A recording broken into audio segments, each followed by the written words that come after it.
live, ainda assim, às vezes acontecem uns imprevistos aqui. Estou esperando o Alexandre entrar, hoje ele vai ter uns 30, 40 minutos para a gente, porque ele está com várias lives agendadas. Aí eu até pediria, assim, falei já para o Carrasco, que se vocês tiverem perguntas, podem me passar, e para eu procurar fazer durante a fala dele, caso não dê tempo ao final.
Pessoal, sejam bem-vindos. Eu estou só aguardando. O Alexandre está finalizando uma live e já entra na nossa sala, tá? Então, tem um pouquinho de paciência aí, porque ele está emendando hoje uma live na outra para nos atender, mas logo mais ele chega aqui.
Oi, pessoal, boa noite. Perdoem pelo atraso. O Alexandre já me sinalizou aqui que está entrando na sala. Ele estava numa outra live e, em razão disso, o atraso. Ele emendou uma na outra e às vezes acaba se estendendo. Então, peço a compreensão de todos, peço desculpas. Obrigada pela compreensão e pela paciência. E assim que ele, tão logo ele entre, nós iniciaremos. Aqueles que quiserem fazer seus questionamentos, até em razão do horário, eu peço para colocar ali no chat, que eu vou interpelando conforme ele for falando daí. Todos me ouvem bem? Sim.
Oi, Olavo, seja bem-vindo.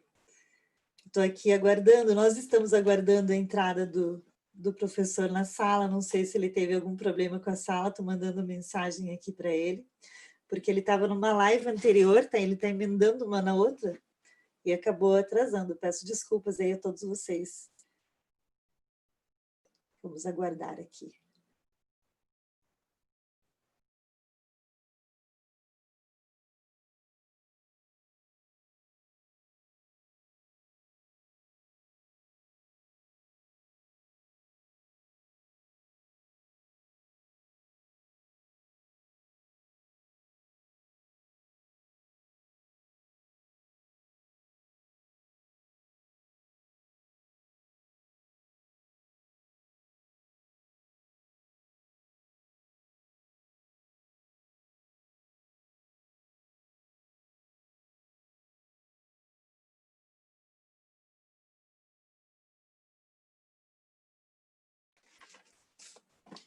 Bom, pessoal, o professor Alexandre me mandou que já está entrando na sala, então já vamos começar.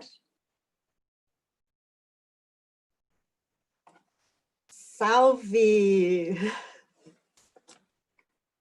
Não estou te ouvindo, está sem som.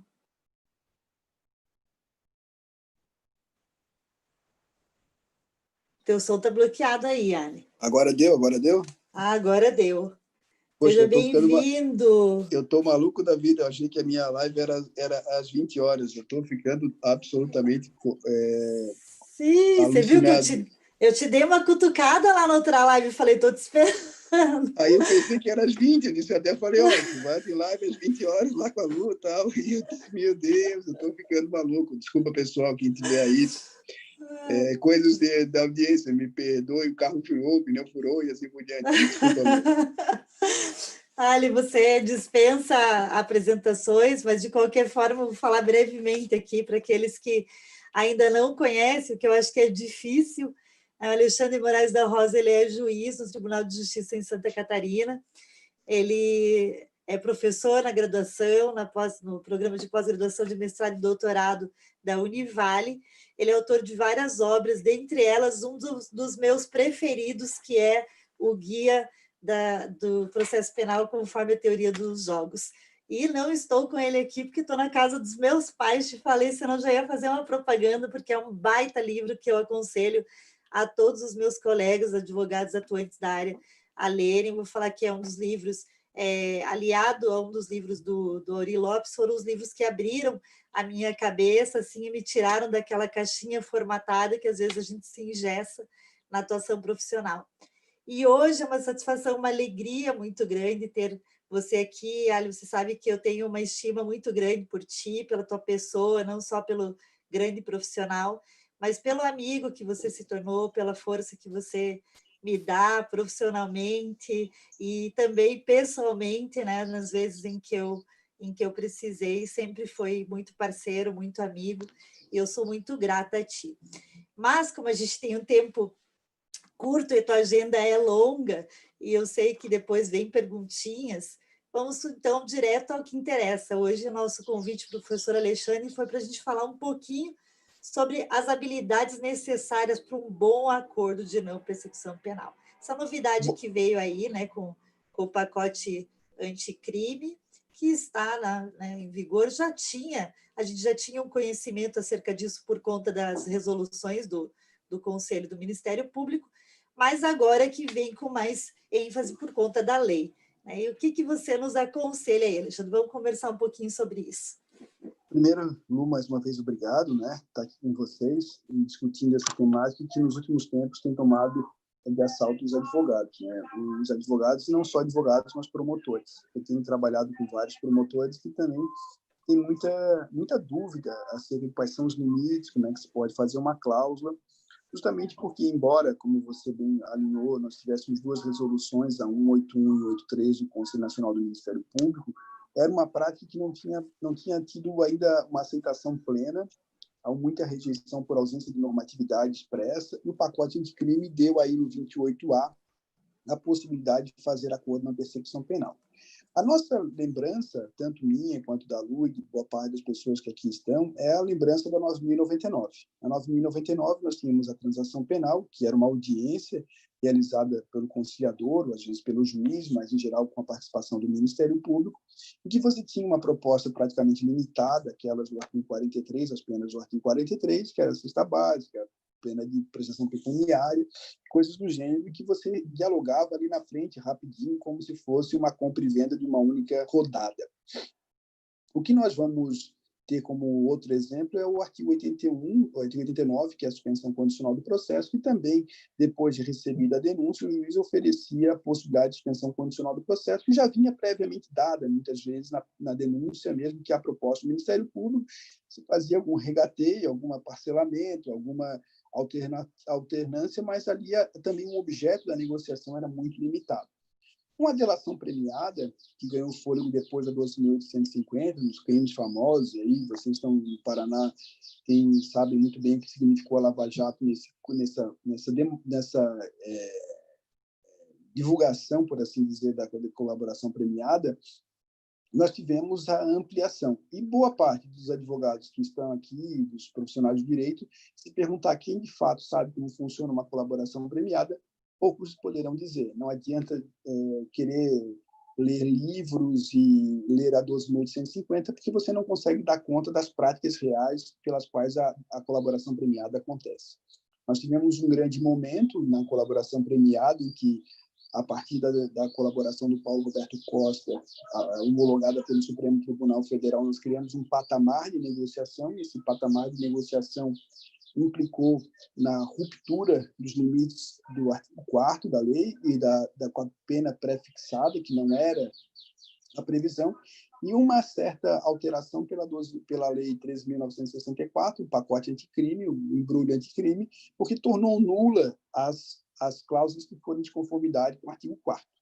Mas aí surge agora, recentemente, nós tivemos um desaquecimento da colaboração premiada, por força dessas novas limitações de nulidade, mas, recentemente, quem está acompanhando o caso do TJ da Bahia, em que vários juízes estão sendo presos, embargadores, você pode verificar que o ministro Og Fernandes, eu até tinha anotado aqui o número da petição, que é 13.321, essa petição homologou no velho padrão, ou seja, com ruptura, o artigo 4º, a colaboração premiada elaborada em face dessa questão.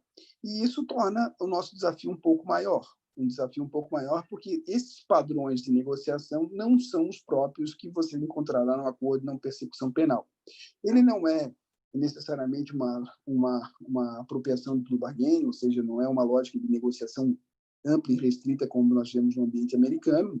Aí o Gleickner escreveu sobre isso de maneira muito assertiva, tem muita coisa boa. O que nós temos aqui é a possibilidade, nos crimes que forem sem violência, nem grave ameaça, crimes que não forem de violência doméstica e que não caibam na aplicação de outros institutos, como a da 9.099, cuja pena seja inferior a 4 anos, que você possa negociar. E quando você a pena mínima, e quando você vai procurar no Código Penal, se assusta com a quantidade de condutas que podem ser objeto do acordo de não persecução penal. Isso implica que o Ministério Público aqui tem uma disponibilidade que ele não estava acostumado, é uma novidade para eles também.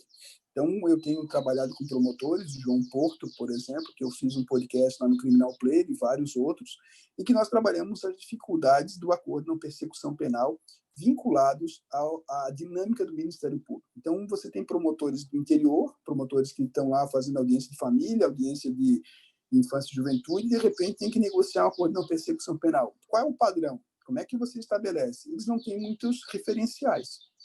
E essa preocupação tem sido objeto de muito trabalho por força do Ministério Público, e eu acho que vale a pena acompanhar isso. E a gente está fazendo um livro, eu, a Luísa Walter da Rosa e o André Bermudes, que a Luísa escreveu, foi minha orientante, escreveu sobre colaboração premiada, sobre como a gente pode fazer isso. E aí é onde eu quero chegar nas habilidades negociais, que muitas vezes nós não temos esse padrão no nosso dia a dia.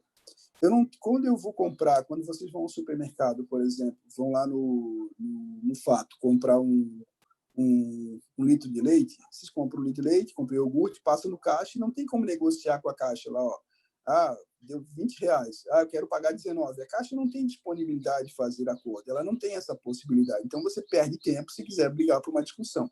Mas se você for comprar um veículo, for comprar uma casa, a história muda. Porque a negociação deixa de ser uma negociação simples, que é uma negociação de compra, paga e leva, para ser uma negociação que nós chamamos de complexa. Essa negociação que essa denominação não é invenção minha, na administração, na economia se fala muito sobre isso, que é uma negociação que se dá por etapas e com preparação, e uma preparação que, no caso, o direito, por força de outras importações, tem que ser uma preparação estratégica. Ou seja, quando eu vou comprar um veículo, por exemplo, se eu for comprar um veículo agora, em tempos de pandemia, eu consigo um desconto que eu não conseguiria sem a pandemia. Tem que entender que o contexto, eles precisam bater metas, eles estão aí com o estoque lotado e eles precisam vender. Então, é melhor vender com menos lucro do que não vender com nada. Então, eu consigo entender essa dimensão. Se eu for comprar um veículo no início do mês, eles têm o mês inteiro para bater a meta. Se eu for comprar o veículo lá no final do mês, eles estão loucos para bater a meta, eles precisam vender. Eu consigo entender essa modificação de contextos. E aí que a gente vai usar também a teoria dos jogos. Mas, para fazer essa estruturação, eu preciso primeiro estabelecer com o Ministério Público uma relação de confiança. E aí surge um novo personagem, que me parece muito importante para quem está querendo um espaço na advocacia criminal. A Lu Chenin vai lá e tem uma advocacia belicosa, ela tem uma advocacia de enfrentamento, ela vai para a audiência, vai para o júri, dialoga com o juiz, enfrenta o juiz, então ela não pode imaginar, ela tem mais dificuldades, por exemplo, em fazer uma audiência às 2 da tarde, em que ela brigou com o promotor, que ela exigiu a verificação de direitos, que ela eventualmente tem uma atitude belicosa, e sentar às 4h30 para: oi, doutor, tudo bem? Eu vim aqui agora para fazer um acordo de não persecução penal no outro caso. Então, essa é um fator que para nós é muito importante.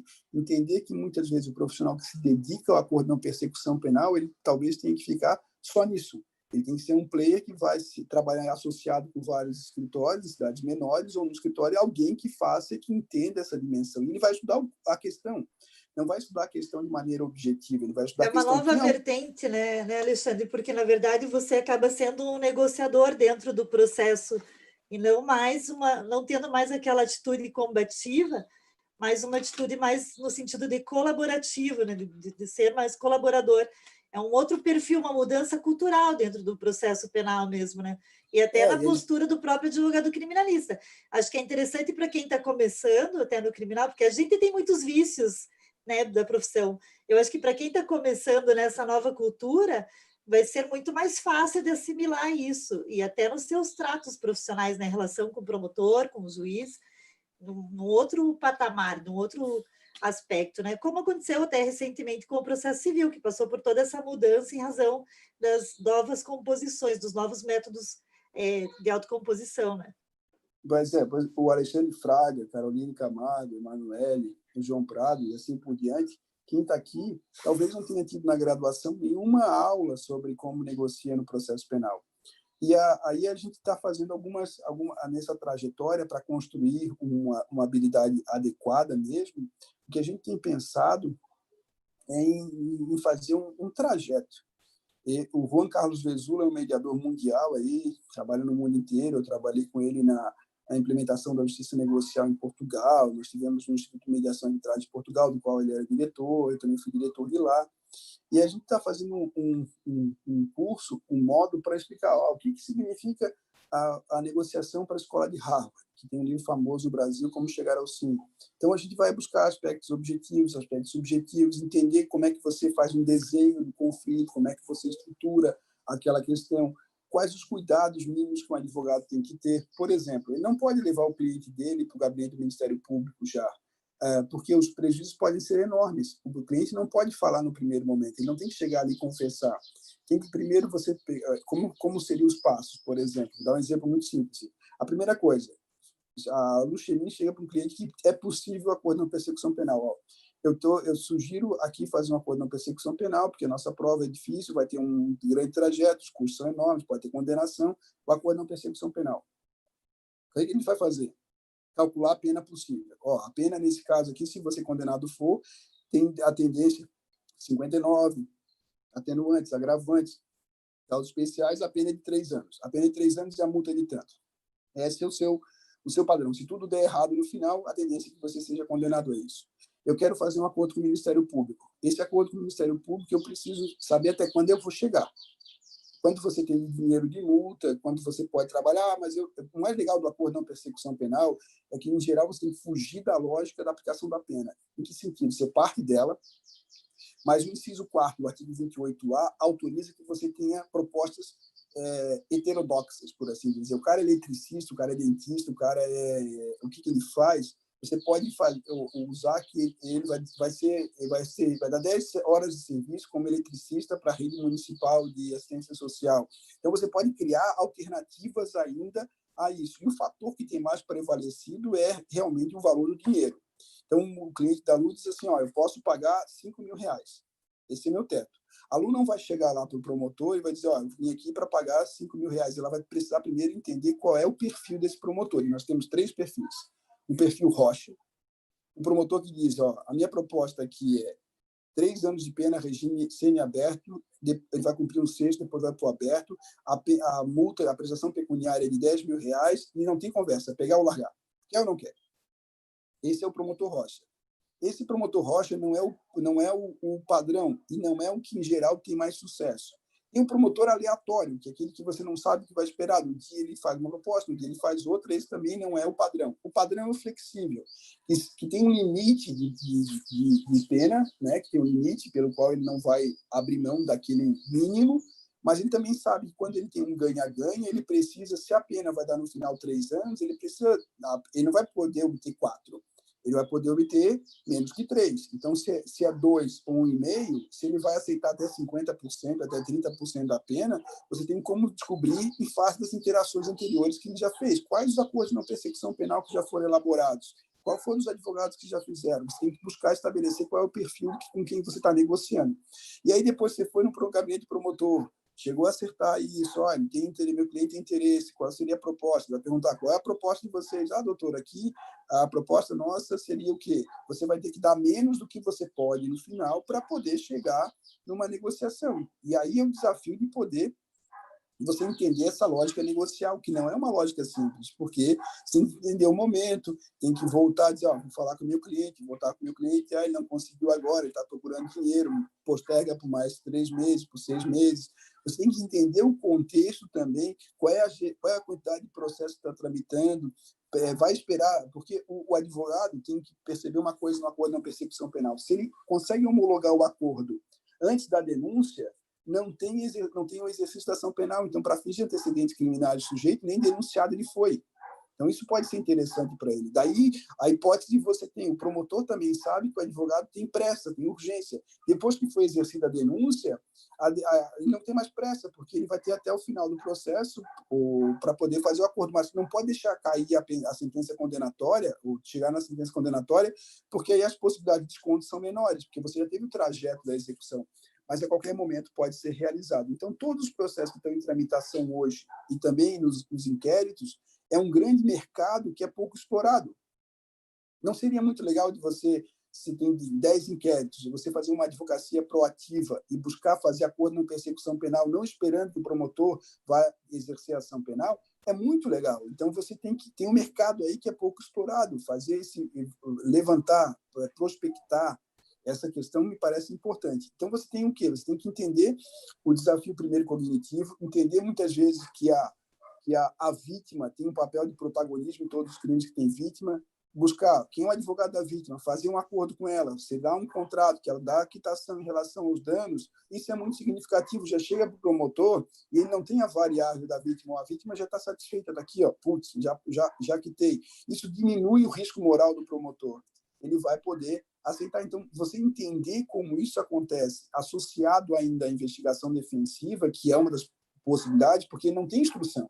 Não vai ter como ouvir prova depois. Então, ou você produz agora e leva uma carta defensiva para negociar, ou você não tem. E mais, no livro com a Luísa, a gente vai falar, você tem que se preocupar com a questão, é um caso de responsabilidade de servidor público, vamos resolver aqui também a ação de improbidade, porque o acordo na persecução penal já cabe na ação de improbidade, então tem que resolver tudo junto, não vai esperar a confissão, a pena criminal e depois discutir a responsabilidade na improbidade, porque aí você vai levar um tufo lá.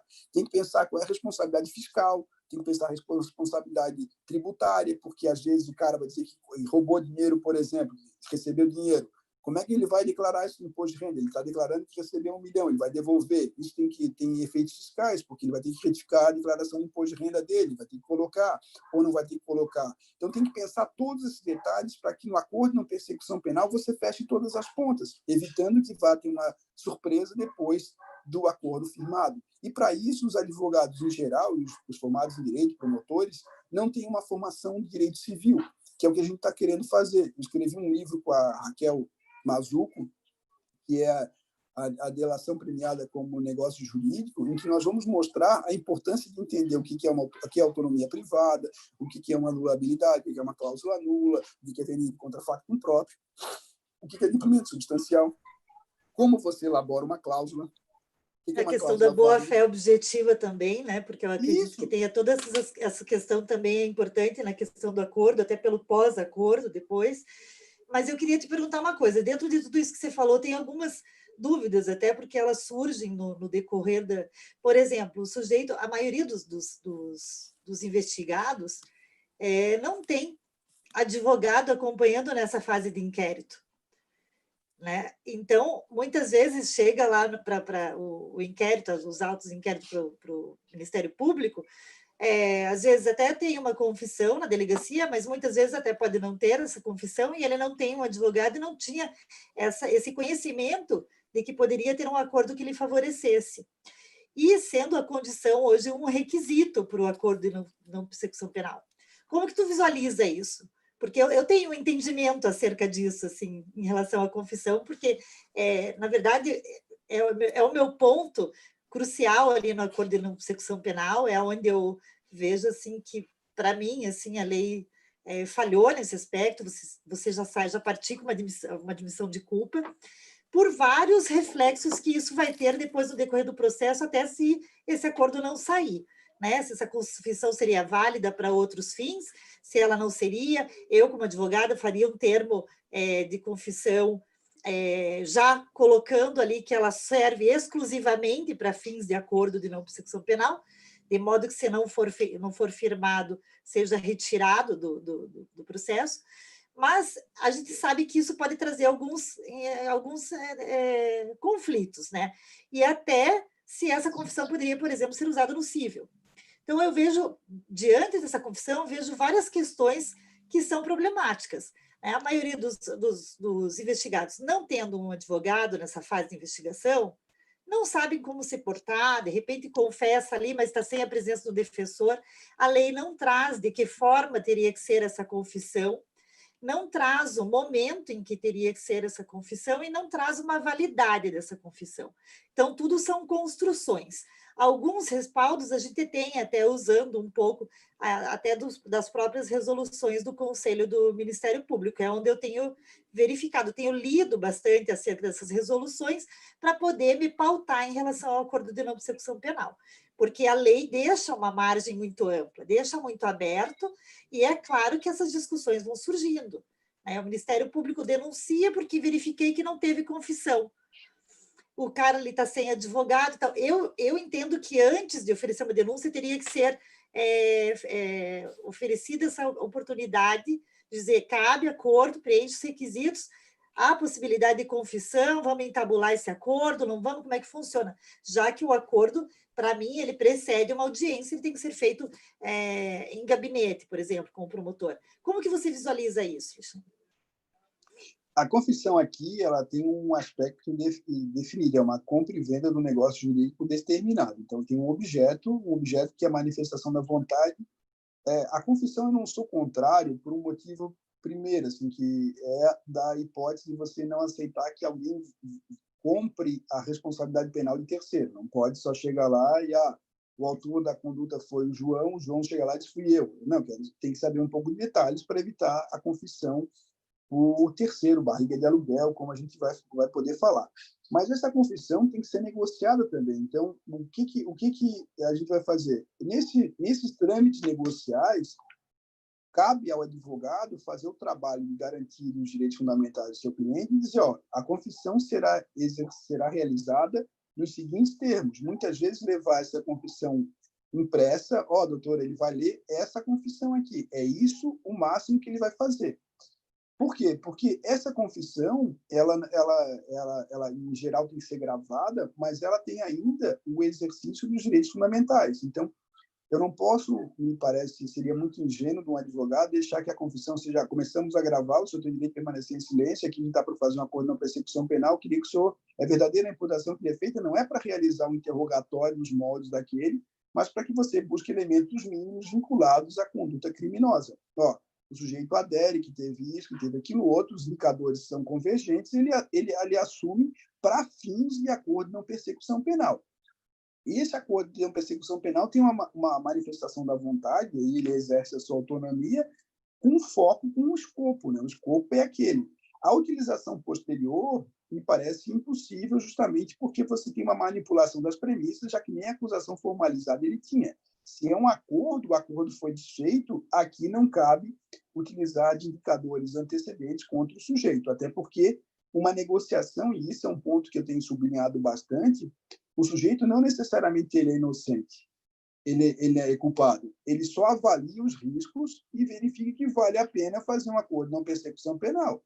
Então, aqui, o sujeito pode ter cartas defensivas, ele pode ser, inclusive, inocente, mas ele se arrisca a não pegar não correr o risco do processo.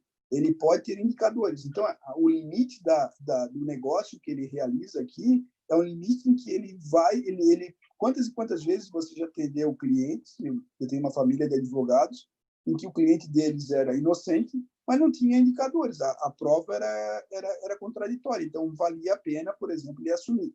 Eu conto no meu guia, lá que você fez referência, quem quiser o livro, depois me manda no Instagram, Alexandre Moraes da Rosa, Moraes com I, eu consigo um desconto lá na Imais, na editora, que eu conto a história da peça do Shakespeare, do Moro de Veneza, em que se conta a história em que o Moro de Veneza, né, tinha a história de Shakespeare, que Desdémona casou com ele, escolheu casar com o Moro, o Moro deixou de ser capitão do navio, escolheu um sucessor, o que foi preterido ficou indignado e criou as circunstâncias, estou dando spoiler geral, e colocou o lenço na cama de Desdémona, o lenço que Moro tinha dado, enfim, colocou vários fatores que fez com que existissem indicadores, evidências de que ela teria traído o Moro.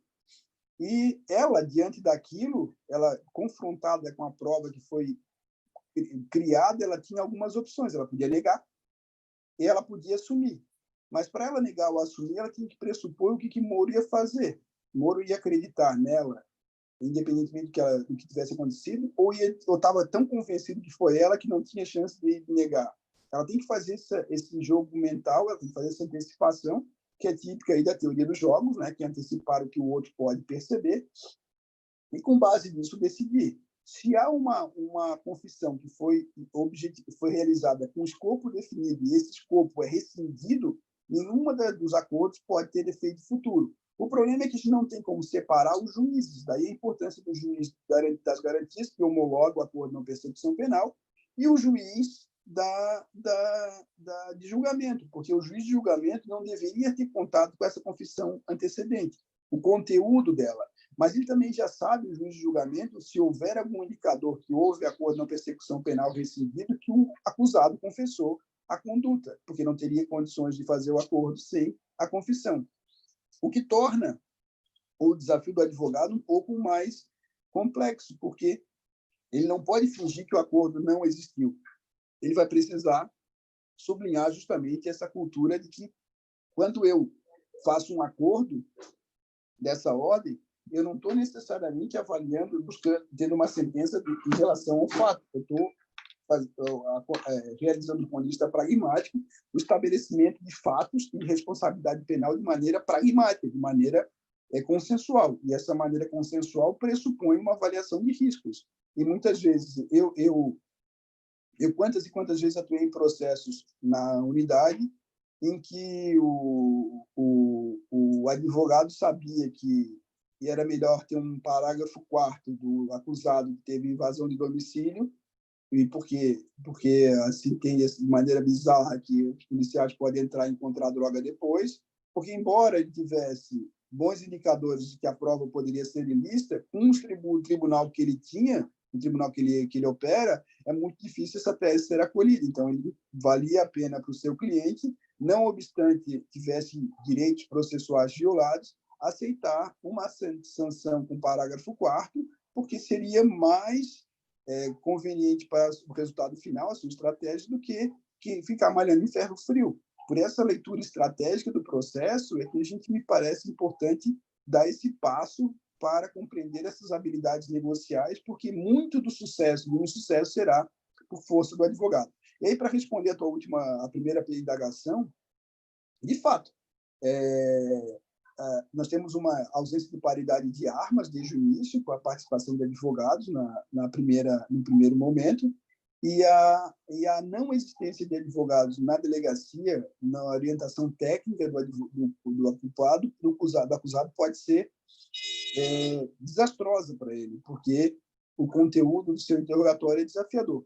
Embora nós tenhamos regra hoje que não pode se fazer interrogatório na delegacia sem a presença do advogado. Em alguns lugares do Brasil, o advogado vai lá e assina depois, dizem, né? Eu não tenho evidência, porque não posso comprovar, mas tem advogados que se submetem a uma perspectiva de colaborar com a polícia para que o ato não seja nulo.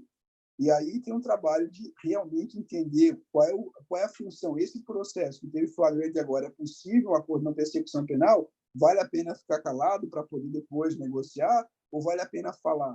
Então, essa avaliação técnica, que é uma avaliação do exercício do direito de defesa, ela é muito difícil de ser feita por alguém que está sendo conduzido, muitas vezes imediatamente, ou alguém que vai para a delegacia de polícia sem condições. Eu fiz um podcast agora com a Lívia Moscatelli, que é muito legal, que é sobre técnicas de interrogatório, em que ela vai resgatar a noção do Barre, que é a noção que nós fazemos aqui no Brasil, do bully cop, do bad cop, das técnicas agressivas de interrogatório, e da substituição pelo modelo PICE, que é um modelo que surge no Reino Unido.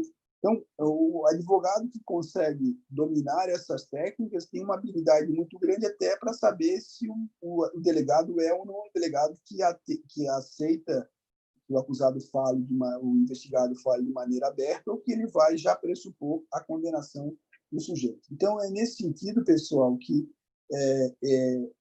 a lógica do processo penal hoje, nesse ambiente negocial, ele é muito, muito decisivo. E eu preciso que os advogados tenham essa passagem, como eu preciso também dos promotores, porque o promotor que está acostumado a fazer delação premiada é tranquilo. O promotor que não faz delação premiada é muito pantanoso o terreno que ele pisa. E aí para o advogado também, porque depois de um acordo não feito, um acordo na persecução penal em que o cliente seja prejudicado, pode gerar sanções para o advogado e até ações por perda de uma chance. Né? Então, tudo isso me parece muito importante, porque foi-se o tempo que o advogado não era responsabilizado pela sua atecnia.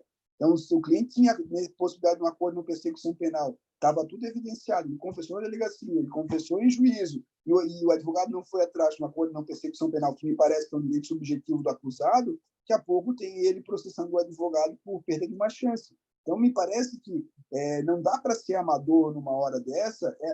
O acordo na persecução penal deixou de ser uma possibilidade da resolução 183, modificada, da 181 modificada pelo 183, para ser um direito subjetivo presente ali. Quanto mais você instigar, quanto mais você exigir a realização do acordo na persecução penal ou da negativa fundamentada do acordo, mais você age em nome do seu cliente. Inclusive, na verdade, eu pelo menos nos processos recentes que eu tenho, se eu verifico essa possibilidade, eu já entabulo até na própria proposta, junto com os honorários, sabe? Quando eu faço a proposta de trabalho, eu já entabulo a questão da possibilidade de um acordo na persecução penal, explico isso também para o cliente, porque, obviamente, eles não sabem, não têm conhecimento, se isso para a gente ainda é né, um objeto de estudo, de análise, de debate, imagine para o cliente. Mas o que eu verifico também é que há uma certa resistência, não por todos, até porque já contemplava isso nas resoluções do Ministério Público, mas eu vejo que algumas varas ainda têm promotores que estão resistentes. Então, eles não acabam oferecendo a denúncia, e aí acabo sendo citada para apresentar a defesa e verifico que era caso de acordo, e isso não é proposto simultaneamente pelo Ministério Público, não é uma coisa automática. E aí eu te pergunto, Alexandre, porque é uma discussão que eu vejo lá em Cascavel e até entre os colegas. Devo falar sobre isso numa preliminar, lá na resposta à acusação? Eu, a meu ver, isso deveria ser até anterior, numa conversa com o MP, um agendamento de audiência. Mas eu te pergunto, o Ministério Público vai ter estrutura para esse tipo de comportamento, para poder fazer e tabular esses acordos em gabinete? Né? Porque, dada a demanda, com a audiência e tal, será que teremos estrutura para tanto? Qual seria, então, o momento, qual seria a melhor estratégia para o advogado?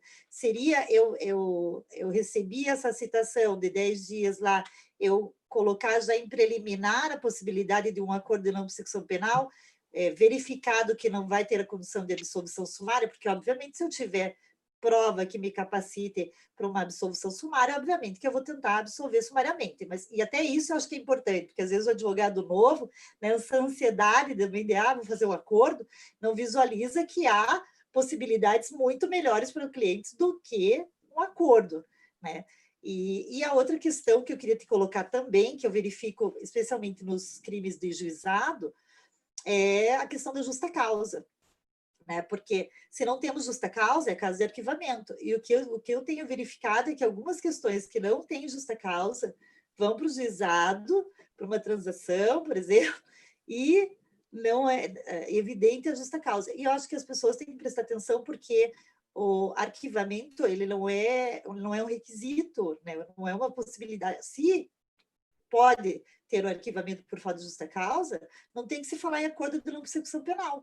Então, o advogado tem que ter também um pouco de experiência e conhecimento até para saber quando efetivamente não é caso sequer de processo, né? Então, assim, nessa perspectiva, você tem razão, e aí essa mudança do mapa mental, né? Eu não tenho mais audiência, eu não tenho mais que esperar o promotor exercer a ação penal. Aliás, eu acho que um promotor não pode exercer a ação penal, tem vários colegas meus devolvido a denúncia para o promotor se manifestar expressamente porque não teve acordo na persecução penal. Se em tese é cabível, ele tem que negar subjetivamente. Só que se ele vai exercer a ação penal, aí depende do perfil do promotor, mas em geral o que eu verifico é que o advogado perde muitas vezes a oportunidade de ir lá e dizer, o meu cliente tem interesse em negociar um acordo de não persecução penal, vamos ver os termos, e aí faz essa negociação com time, com tempo, com adequação. Tem promotores que não têm esse time ainda, porque é muito novo, assim como para advogados, é muito novo para promotores, eles têm muito receio de fazer acordos que possam dar responsabilidade na reputação deles ou também no ambiente, e a gente tem aí que ter uma confiança com o advogado e construir essa confiança com cada promotor de justiça. Então, a estrutura ainda não existe, mas, por exemplo, em Goiás, saíram alguns indicadores interessantes para o Ministério Público para que ele possa receber, né? E não necessariamente peticionar nos autos, porque o peticionar nos autos dá um falso indicador. O que dá um falso indicador? Aquela preocupação que você lançou no início. Se o advogado vem e diz que quer fazer um acordo na persecução penal, é porque o cliente dele quer confessar. Então, deixar isso solidificado nos autos me parece um pouco complicado, porque você acaba perdendo, não depende do juiz, depende do Ministério Público, o juiz vai ter que homologar ou não, mas se você vai pelo caminho errado, ou seja, peticionar como preliminar, com todo respeito, não faz sentido, porque você vai pedir para o juiz, você tem que buscar o caminho que não é o costumeiro, que é o caminho de fazer um acordo na persecução penal no gabinete do promotor. Depois teria, né, pactuado isso, aí sim marcaria uma audiência para a homologação do acordo. E se nesse período entre entabulei o acordo com o MP, e se nesse período entre o acordo e a homologação para o juízo volta, por exemplo, o promotor que era titular da causa, né? Eu tive uma troca de membros ali do Ministério Público, e esse promotor que era o titular não concorda com os termos do acordo. Aí é venire contra factum próprio, tem que representar o Ministério Público, porque isso é uma violação do venire contra factum próprio. Tu não está negociando com o promotor, está negociando com o Estado e o Ministério Público. Se um agente manifesta a vontade, ele não pode voltar atrás, porque a rescisão da questão viola a base da boa-fé objetiva. E aí é que é o nosso desafio. Você não está negociando com o promotor Lu Alexandre, está negociando com o Ministério Público. E aí a boa-fé objetiva, se houve uma manifestação da vontade e está materializada, o fato de não ter acordo depois é hipótese de você entrar com uma... Aí é a discussão se entra com uma habeas corpus, um mandado de segurança, ou pede para a autoridade judiciária manifestar-se em relação àquilo, porque se... Exato. Aí eu não sei qual é o caso específico, não estou falando do caso específico, mas se um promotor acordou e o outro não acordou, então tem que ter o quê? Tem prevaricação, teve favorecimento. O que tem do Estado? É uma manifestação estatal.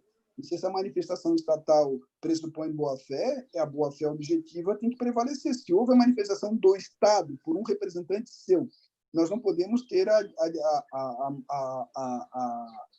dependência de que o próximo vá concordar ou não. Dependeremos aí, já superamos uma etapa. Por isso que a gente fala de etapas. As etapas foram preclusas, ela precluiu.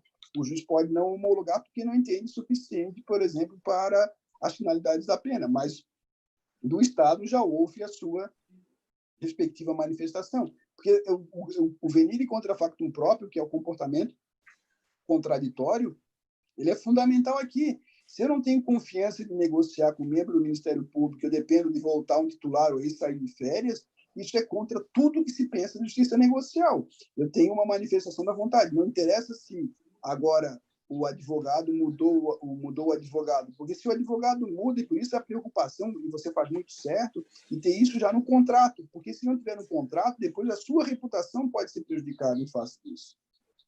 Eu faço, exatamente, eu faço já no contrato até as questões, até onde também o cliente me deixa ir para realizar essa negociação, porque eu não posso, num gabinete, me responsabilizar por algo em nome do cliente, sem eu me cercear, né, de que efetivamente eu vou estar respaldada no eventual descumprimento, inclusive, do acordo, né, para que não me gere nenhuma responsabilidade.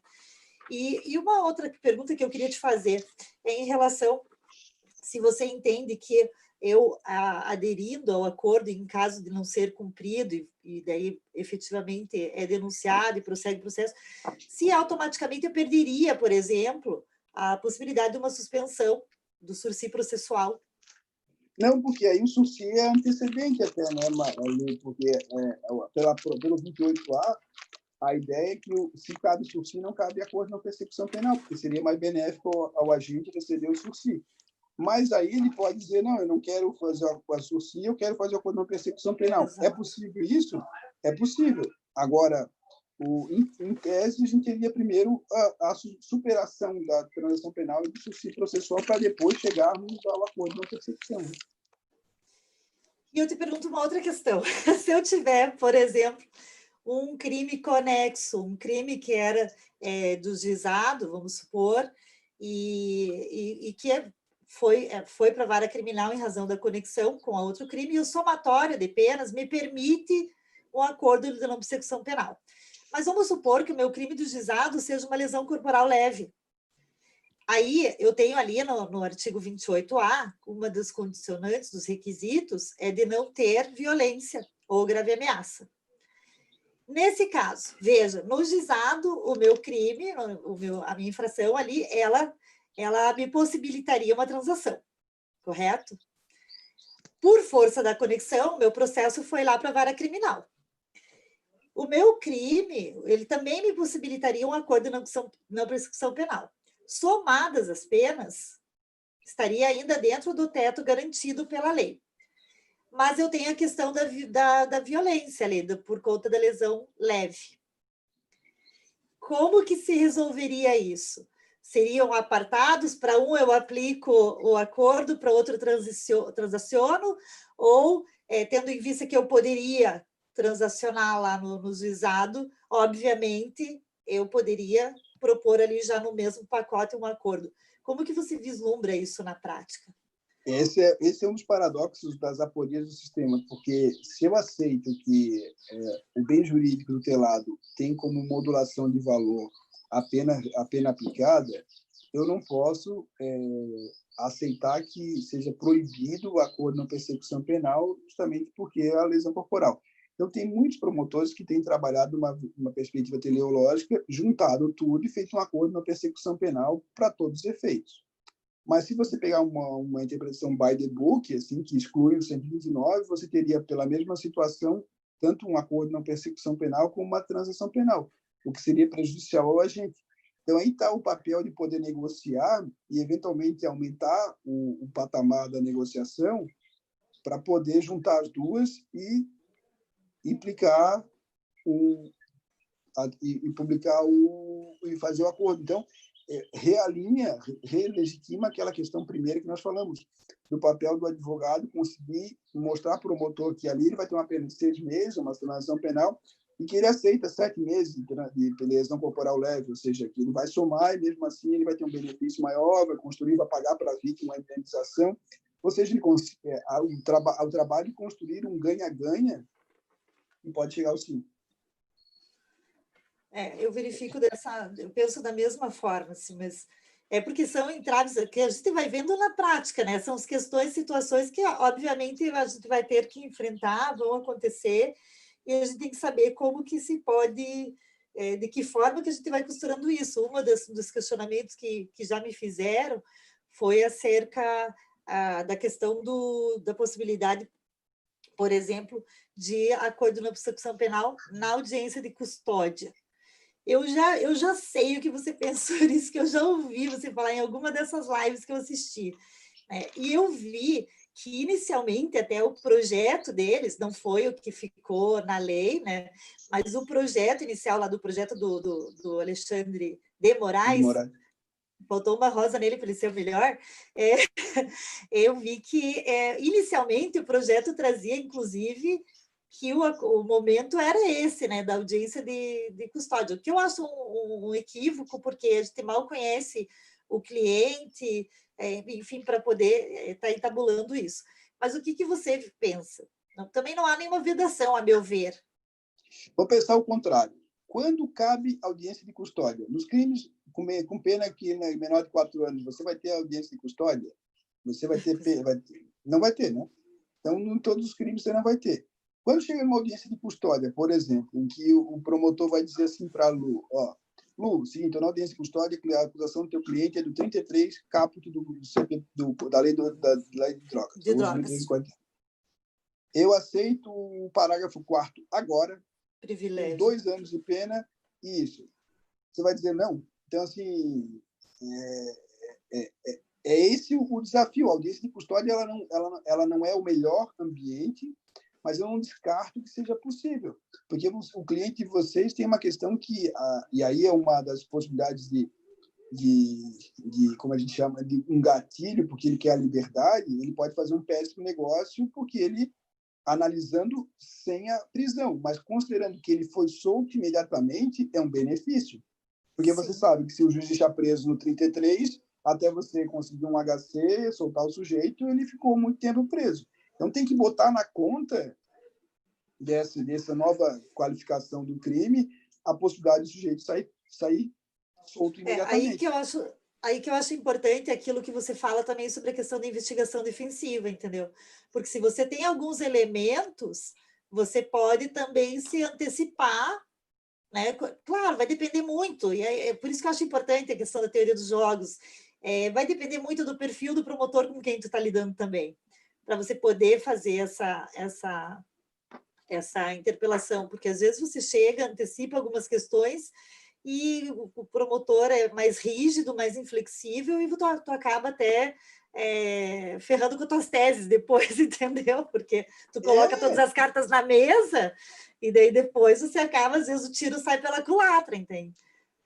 E aí você tem que ver assim, é o promotor, o promotor do caso, quem está fazendo audiência de custódia é um promotor que não tem disponibilidade, é o cara que está no plantão. Não adianta você querer debater com um sujeito que ele não está ali, não está querendo fazer acordo. Já tem muitos casos, por exemplo, em Goiás, em que os promotores, os juízes que fazem audiência de custódia, já romperam com essa barreira. Então, lá se faz muito acordo na persecução penal, porque já há uma cultura de que, se vamos discutir, o promotor está aqui, ele é o promotor designado, o juiz estou eu aqui, vamos fazer o acordo, fechou o acordo, homologa, um abraço para o gaiteiro. Mas, em geral, você tem uma aversão a essa discussão, porque o promotor e o juiz dizem, não, aqui é só audiência de custódia, depois vai negociar com o promotor que for distribuído o caso, e lá vocês veem se cabe ou não cabe acordo na persecução penal. Aqui a nossa ideia, a nossa finalidade é só verificar a legalidade da prisão e se fica preso ou não. Mas aí você, às vezes, perde a oportunidade. Então, entender, como você já falou, o contexto, entender quem são os players que estarão ali, é o desafiador. E mais, né? Como eu tenho trabalhado aqui, você chegar numa audiência de custódia, você chega muitas vezes vendido, né? Porque a família diz, tem, você pede para... Tem conta de luz, conta de água, traz correndo para mim. Até encontrar, localizar, trazer, você já acabou a audiência de custódia, o cara ficou preso. Verdade. Então, a gente tem trabalhado com a ideia de poder ampliar esse horizonte e dar mais subsídios materiais para a audiência de custódia, para que a gente possa decidir com mais vigor, com mais assertividade. E aí a gente está trabalhando num produto aqui, que é o Unicórnio Vale, onde eu dou aula, em que a gente possa oferecer ao advogado uma consulta em dados públicos, de indicadores do próprio acusado, para que ele possa apresentar para o juiz ou para o Ministério Público indicadores que sejam públicos e que o advogado, às vezes, tem que correr atrás de maneira assustadora. Hoje, a segunda via por exemplo, de conta de luz, água, telefone, você pode obter digitalmente, pode obter online.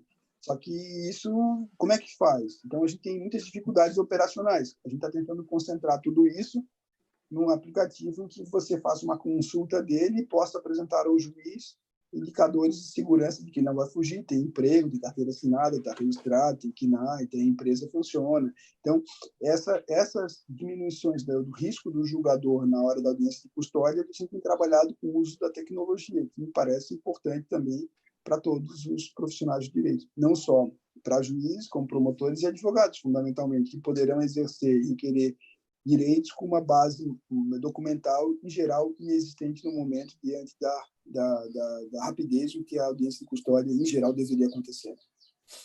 Na verdade, até no âmbito da questão da investigação defensiva, a gente vê que os escritórios têm que se aparar melhor em relação a questões tecnológicas e mesmo questões de perícia que muitas vezes passam batido e que poderiam acelerar muito e muitas vezes até evitar um processo em relação ao teu cliente.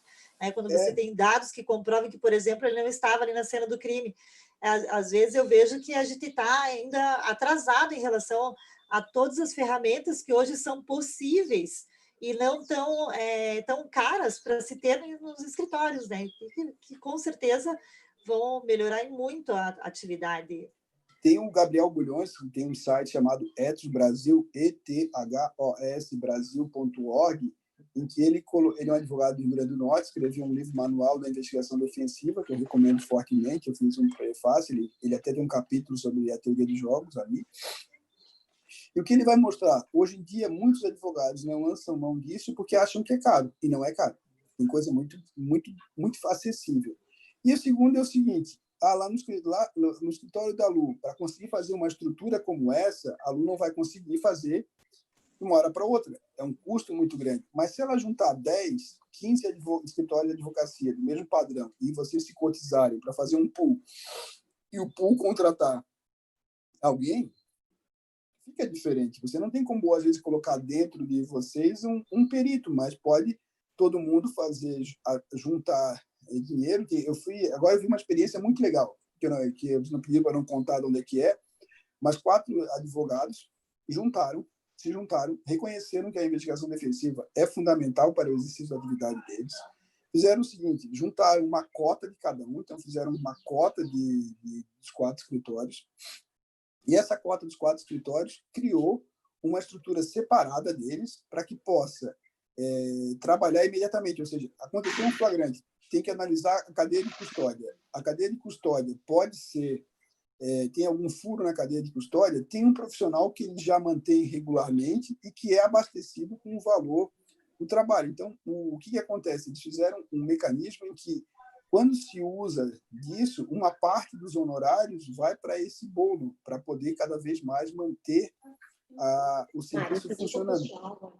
Então, é uma atuação colaborativa de todos os advogados. E aí é uma saída muito inteligente para evitar que você tenha que fazer individualmente, porque até o ponto que o escritório da Lu tenha um budget, um orçamento para fazer todo o serviço no seu local, é impossível. Não trabalhar em rede, trabalhar associadamente numa perspectiva de ganha-ganha é muito, muito legal. Quer ver um exemplo assim de um caso que aconteceu? Teve um delegado de polícia que no estado do Centro-Oeste, que ele se aposentou. Ele se aposentou e queria abrir um escritório para fazer uma açãozinha ou outra.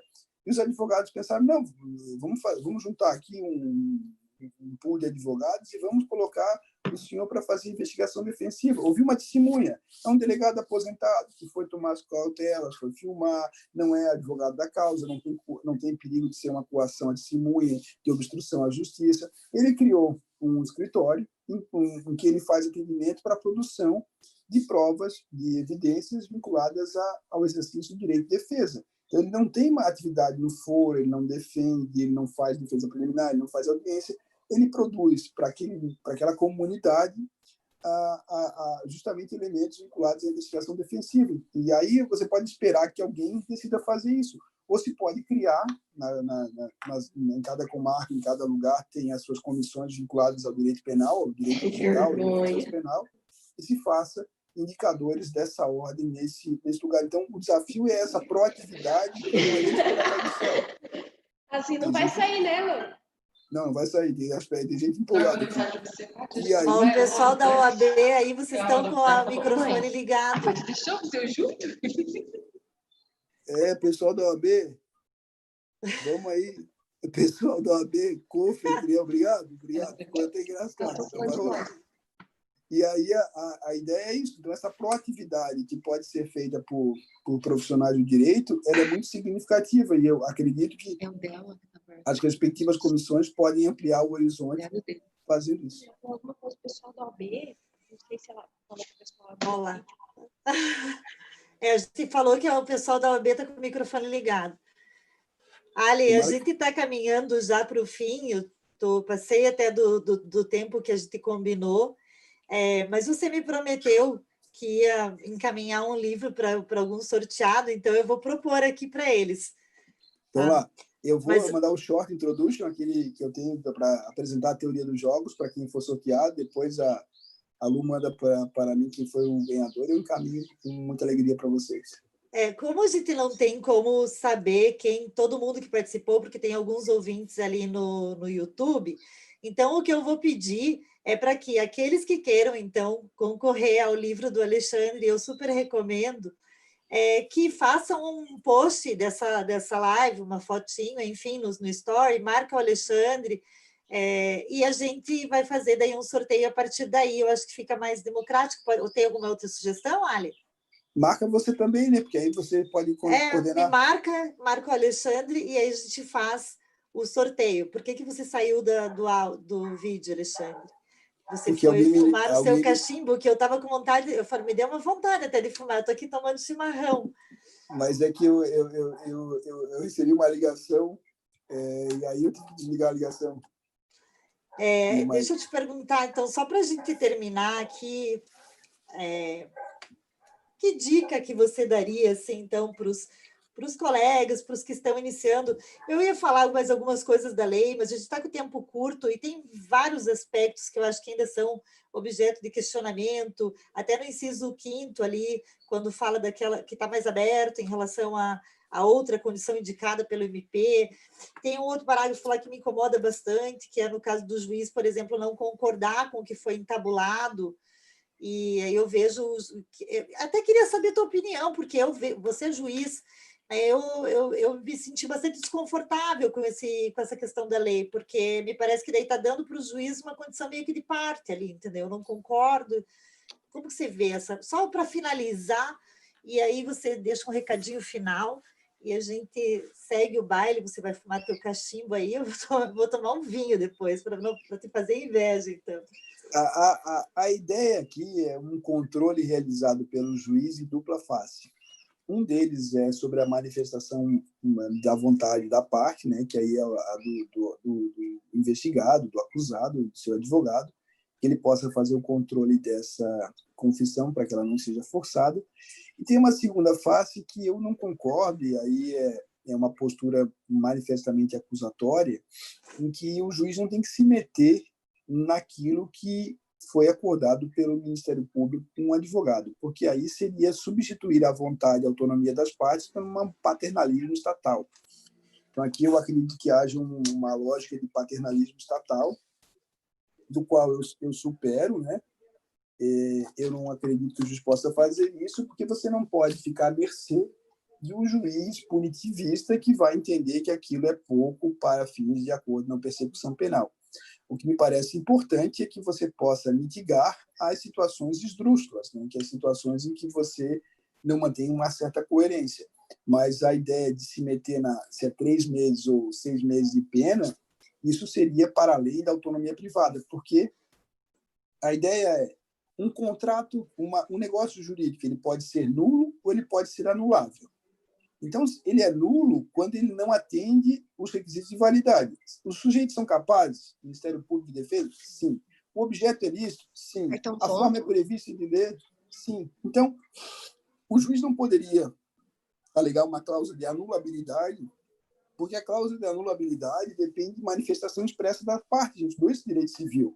Então, ele não poderia discutir o contrato em si, porque ele não foi provocado sequer para isso. Aqui, o trabalho dele é um trabalho de homologar os requisitos objetivos, e aí, fundamentalmente, em defesa do acusado. Uma manifestação do juiz que negue o acordo na persecução penal porque as cláusulas são desfavoráveis ao Estado desconsidera a autonomia do Ministério Público. O que alguns têm defendido com um certo vigor é que, se o investigado não possui uma defesa qualificada, o juiz poderia agir para verificar os acordos que são muito prejudiciais, muito desfavoráveis ao investigado ou acusado. Mas isso também seria colocar o advogado que subscreve numa posição de tutela. E aí a nossa ideia é que, se o advogado e aí a Corte Suprema no plea bargain americana já há muito tempo decide, se o advogado está regularmente inscrito na OAB, na OAB, ele prestou auxílio, o cliente deu poderes a ele, é um ônus decorrente da escolha desse procurador. Então, não caberia sequer em nome do Estado ou em nome do acusado, verificar, diferentemente da ausência de defesa, que ninguém pode fazer um acordo na persecução penal cuja pena máxima seja 3 anos, e ele vai receber 3,5, porque aí, de fato, você tem uma explosão do dispositivo legal, que seria, nem se condenado fosse, ele teria aquela pena. Aí o trabalho do juiz é dizer, não, aqui você não teve defesa, porque o acordo pressupõe um ganha-ganha, e se condenado fosse, você teria uma pena menor, e só que não vale a pena discutir essa questão. Mas, em geral, eu sou o contrário. E a minha última intervenção para dizer a vocês é que, hoje em dia, quem quiser continuar na vida profissional de direito precisa dar um passo tecnológico. Então, eu tenho defendido isso. O meu último livro, que está em pré-venda, Ensinando o Robô a Julgar. Tudo isso que a gente está falando tem um aspecto hoje que a tecnologia está invadindo a nossa seara, e tem que começar a correr atrás disso. Lá no meu blog, na rede Medium, que é Alexandre Moraes da Rosa, tem alguns textos meus sobre tecnologia, um sobre transformação digital, que dá o primeiro passo. O livro desse, Ensinando o Robô a Jogar, que é com o Daniel Boeing, está por R$ 34,90 no pré-lançamento, vai sair essa semana, chega de 14, vai ser encaminhado. É começar a se educar nessa nova perspectiva tecnológica, todos pelo site da EMAIS, que quiser me manda inbox lá no Instagram, que eu consigo uns indicadores para vocês, porque o futuro tem tecnologia, e o advogado, promotor, juiz, delegado, quem quer que seja, que não tem esse passo digital, fica para trás, porque vai estar correndo num processo em que ele nem sabe que o seu antagonista tem um passo digital, um turbo digital, do qual você não usa e sequer sabe que ele existe. Então, o meu desafio aqui é instigá-los a poder dar esse passo digital, porque o futuro, quem tiver habilidades digitais, pode se dar muito melhor no exercício da sua atividade. E cada um nessa sala aqui, e aí eu fico agradecendo a Ilson, a Luciana, a Andressa, a Caroline, a Emanuele, a Indiana, João Prado, Karen, Marcos, Abimael, Olávio, Pablo, Ricardo, Robson, Thaís, Vitor e Sônia, que ficaram até o final. Agradeço muito vocês por terem ficado até o final. É dizer que obrigado por trazer mais um pouco a live, me perdoam um pouco mais, e dizer para vocês que eu fico contente que vocês estejam preocupados com o futuro da vida de vocês. Porque só tem uma coisa, a Lu Chemin tem o nome dela. E se ela rateia, se ela faz feio um acordo de persecução penal, isso pode acabar com a carreira dela. Ela é uma profissional liberal, e como profissional liberal, a construção de uma reputação é fundamental. Então, vocês têm que ter o domínio dessas habilidades e saber dizer, se vocês forem chamados para disputar uma Olimpíada, vocês não podem participar porque vocês não têm capacidade técnica de disputar uns 100 metros rasos. Eles farão feio. Então, quando vocês forem chamados para fazer acordo de não persecução penal, se vocês não dominarem as técnicas, não vale a pena ir. Não vá porque, eu vou ver como é que é. Você pode colocar em risco a sua reputação. Lembre-se na vida inteira que vocês só têm uma coisa, o nome de vocês. E uma rateada dessa pode colocá-las a perder. Por isso, a importância de habilidades negociais no acordo de não persecução penal, o domínio da reputação e a minha sugestão, que é um passo digital que todo profissional de direito 4.0 precisa dar. É isso aí, Ari, eu concordo contigo e, assim, acrescento que a gente pode fazer parceria, né? O advogado não precisa dominar, até porque é uma coisa recente, é uma coisa nova, é aquilo que você colocou no início até da nossa live, se ele tem algum problema, às vezes com o promotor, por conta desses embates que às vezes se acaloram em razão do exercício da advocacia criminal, nada impede que ele faça parceria com um colega que tenha mais esse jogo de cintura, esse jeito mais negocial. Eu acho que é bem importante isso, né? Uma coisa não precisa, a gente pode trabalhar em parceria. Ali, eu te agradeço mais uma vez. Eu passei do tempo porque você fala bastante e eu também. Eu já imaginei que isso fosse acontecer, mas é muito bom te ver. Eu agradeço a participação de todos. Eu fico feliz que o Alexandre nominou já todos por mim. Então, agradeço e estendo o agradecimento do Alexandre a todos vocês. Agradeço em nome da ESA, em nome da OAB Cascavel. E, pessoalmente, te agradeço, Ali, porque eu sei que tua agenda é lotada.